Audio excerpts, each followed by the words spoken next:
Hello बच्चों, मैं हूँ रीता पंडा और मेरे चैनल हिंदी कक्षा में आप सबका बहुत स्वागत है।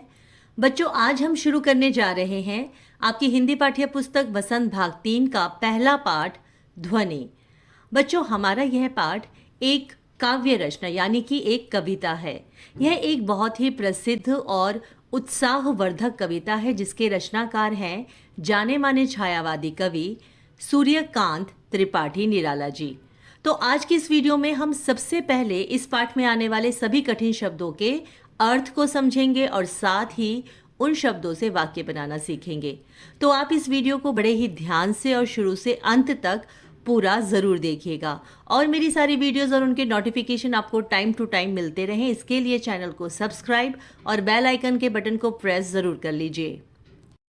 बच्चों, आज की यह कविता ध्वनि एक छायावादी कविता है।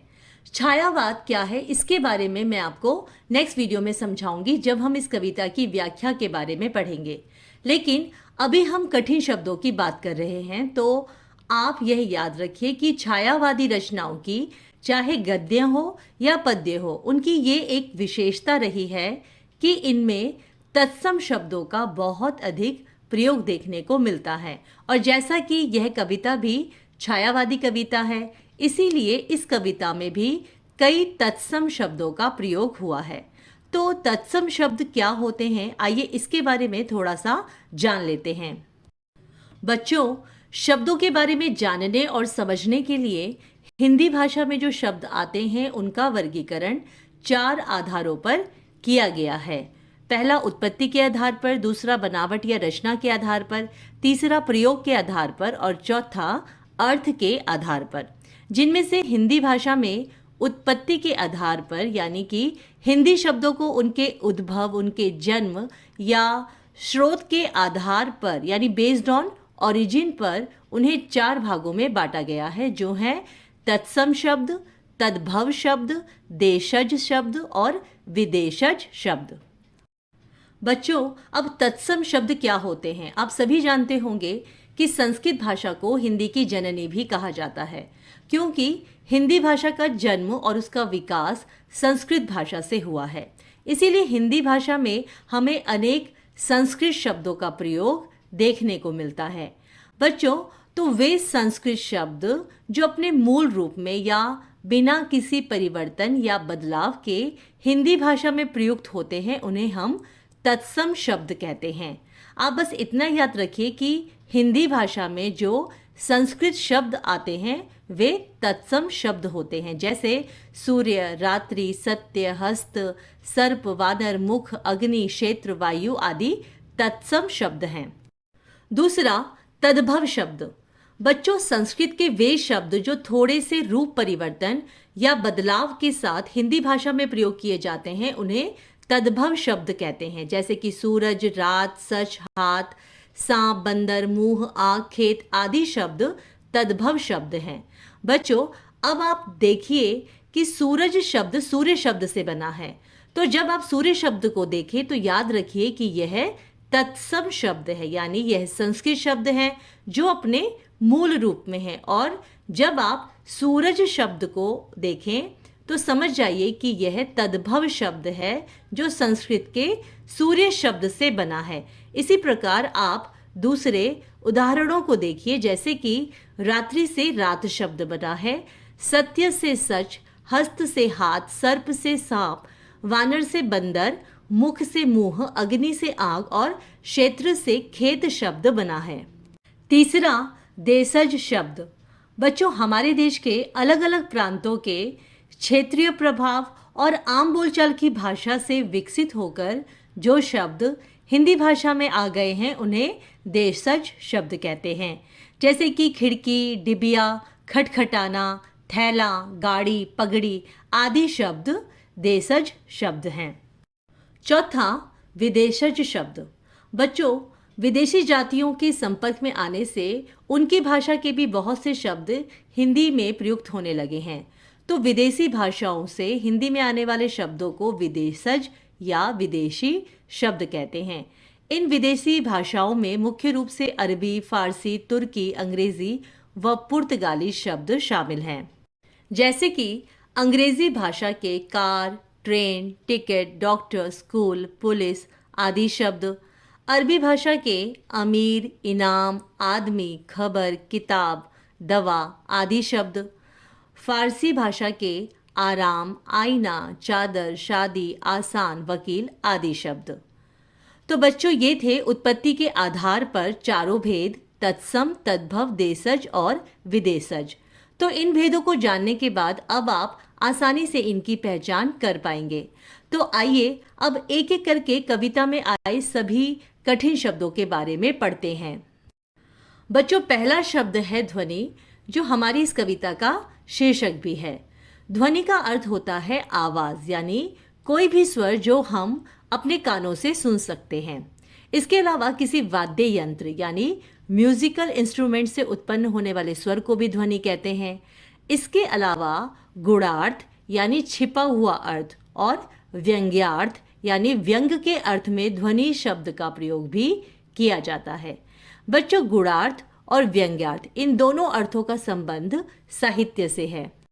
जैसे कि किसी भी कविता या लेख के कथन में जो छिपा हुआ अर्थ या आशय होता है, जो उस कथन में आने वाले शब्दों के मूल अर्थ से अलग होता है और रचनाकार के किसी विशेष मनोभाव को व्यक्त करता है, जिसे हम साधारण रूप से समझ ना पाए, हमें समझने में कठिनाई हो।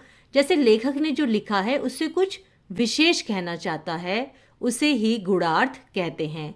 और इस विशेषता को दर्शाने के लिए हिंदी साहित्य में ध्वनि शब्द का प्रयोग किया जाता है। ठीक इसी प्रकार लेखन में यदि व्यंग हुआ है, यानी लेखक ने व्यंग्य के अर्थ में कुछ लिखा है, तो उसे व्यंग्यार्थ कहते हैं और इसके लिए भी ध्वनि शब्द का प्रयोग किया जाता है। आइए अब करते हैं ध्वनि शब्द से वाक्य रचना। ध्वनि शब्द से हम निम्न वाक्य बना सकते हैं। जैसे पहला, संगीत की मधुर ध्वनि सुनकर सब मंत्र मुग्ध हो गए। दूसरा, बारात के स्वागत में बजी शहनाइयों की मधुर ध्वनि आकाश में गूंजने लगी। तीसरा, नदी कलकल ध्वनि करती हुई बह रही है। अगला शब्द है मृदुल। मृदुल का अर्थ होता है दयालु, दयामय या कृपालु। इसके अलावा कोमल या मुलायम अर्थ के लिए भी मृदुल शब्द का प्रयोग किया जाता है। इससे हम निम्न वाक्य बना सकते हैं। जैसे पहला, मेरी दादी मृदुल स्वभाव की महिला है। दूसरा, बालक की मृदुल बोली सुनकर सब भाव विभोर हो गए। अगला शब्द है वसंत। बच्चों, वसंत एक ऋतु है जो वर्ष की 6 ऋतुओं में से प्रथम और प्रधान ऋतु है। इससे आप निम्न वाक्य बना सकते हैं। होली का उत्सव वसंत ऋतु में आता है। वसंत ऋतु में बाग बगीचे रंग बिरंगे फूलों से भर जाते हैं।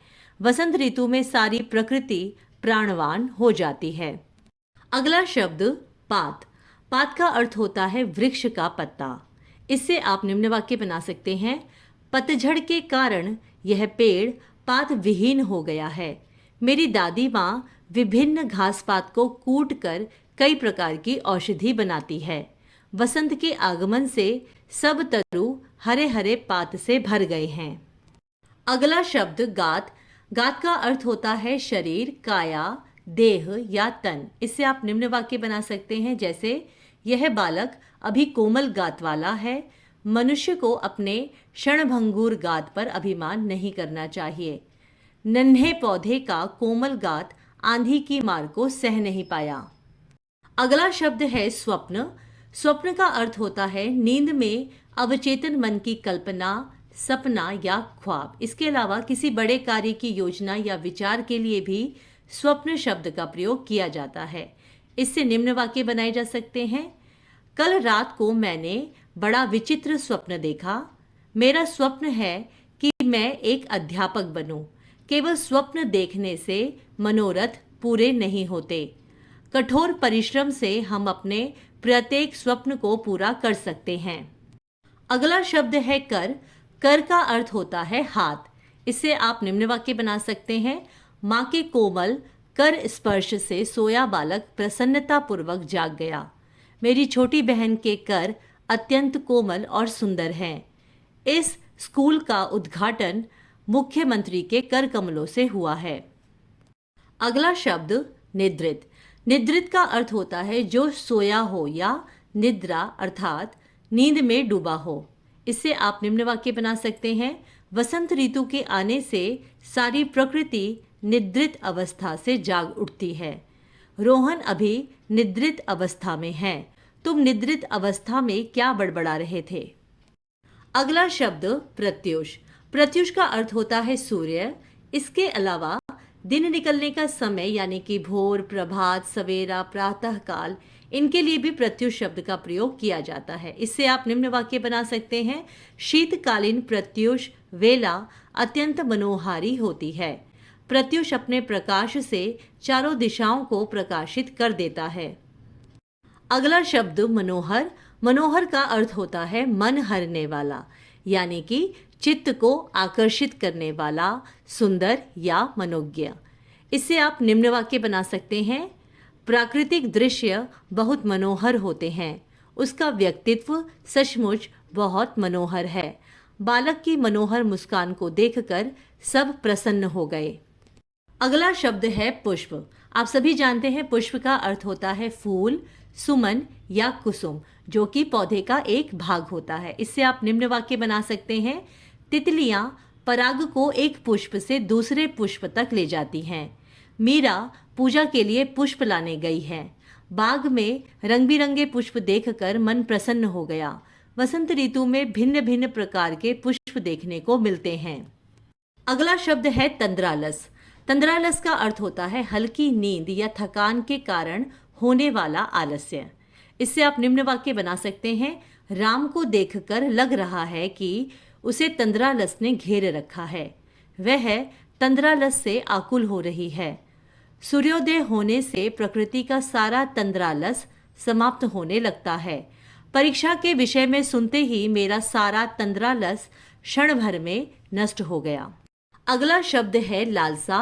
लालसा का अर्थ होता है किसी चीज को पाने की उत्कट यानी बहुत अधिक इच्छा, चाह या अभिलाषा। इससे आप निम्न वाक्य बना सकते हैं, तुम्हारे भीतर यदि आगे बढ़ने की लालसा है तो संघर्ष से मत घबराना। कक्षा में प्रथम आने की लालसा में उसने दिन रात एक कर दिया। उसके अंदर अपने भाई की संपत्ति पाने की तीव्र लालसा है। अधिक कमाने की लालसा में मोहन गलत मार्ग पर चल पड़ा है। अगला शब्द है नवजीवन। नवजीवन का अर्थ होता है एक नए जीवन का आरंभ। बच्चों, किसी बहुत ही कठिन परिस्थिति या दुख से बाहर निकलकर जब किसी को जीवन में सुख मिलता है या उसके जीवन में खुशियां आती है तो उस सुखद स्थिति को नवजीवन कहते हैं। इससे आप निम्न वाक्य बना सकते हैं, वर्षा ऋतु के आगमन से सभी पेड़ पौधों को नवजीवन मिल जाता है। लघु उद्योगों के बढ़ने से लोगों की आर्थिक स्थिति को नवजीवन मिला है। डॉक्टर के अथाह प्रयास के कारण ही उसे नवजीवन मिल पाया है। अगला शब्द अमृत। अमृत का अर्थ होता है कभी न मरने वाला या अमर। इससे आप निम्न वाक्य बना सकते हैं, दादी माँ का स्नेह अमृत के समान हमारे परिवार को नवजीवन से भर देता है। मधुर वाणी अमृत के समान ही होती है। समुद्र मंथन के समय निकले अमृत को लेकर देव और असुर आपस में लड़ने लगे। अगला शब्द सहर्ष। सहर्ष का अर्थ होता है खुशी या हर्ष के साथ, यानी कि प्रसन्नता पूर्वक। इससे आप निम्न वाक्य बना सकते हैं, हमारे देश को स्वतंत्रता दिलाने के लिए कई वीरों ने स्वयं को सहर्ष समर्पित कर दिया। मोहन इतनी कठिनाइयों के बाद भी सहर्ष अपने कामों में लगा रहा। मैंने अपने घर में आए अतिथियों का सहर्ष स्वागत किया। हमारा अंतिम शब्द है अनंत। अनंत का अर्थ होता है अपार, असीम, जिसका कोई अंत ना हो। इसके अलावा अक्षय और अविनाशी के लिए भी अनंत शब्द का प्रयोग किया जाता है। इससे आप निम्न वाक्य बना सकते हैं, आकाश में अनंत तारे हैं। आकाश की अनंत ऊंचाइयों में विमान उड़ाना बड़े साहस का काम है। परिश्रमी के लिए सफलता के अनंत द्वार खुल जाते हैं। बच्चों, तो ये थे इस पाठ के सारे कठिन शब्द और मैं आशा करती हूँ कि ये सारे शब्दार्थ आपको पूरी तरह से समझ आ गए होंगे और आप भी बड़ी आसानी से इन शब्दों से और नए नए वाक्य बना पाएंगे। साथ में लिखने की प्रैक्टिस ज़रूर कीजिए और मात्राओं पर विशेष ध्यान दीजिए। बच्चों, तो आपको यह वीडियो कैसी लगी कमेंट करके मुझे ज़रूर बताइएगा, और अगर आपका कोई प्रश्न हो तो आप उन्हें भी मुझसे शेयर कर सकते हैं। चैनल को सब्सक्राइब और बेल आइकन के बटन को प्रेस ज़रूर कर लीजिए, जिससे मेरी हर नई वीडियोस के नोटिफिकेशन आपको टाइम टू टाइम मिलते रहें। और साथ ही इस वीडियो को लाइक करना और अपने दोस्तों के साथ शेयर करना बिल्कुल मत भूलिएगा। तो मिलते हैं अगली वीडियो में। आप सब इसी तरह खुश रहिए, स्वस्थ रहिए और हिंदी पढ़ते रहिए। धन्यवाद।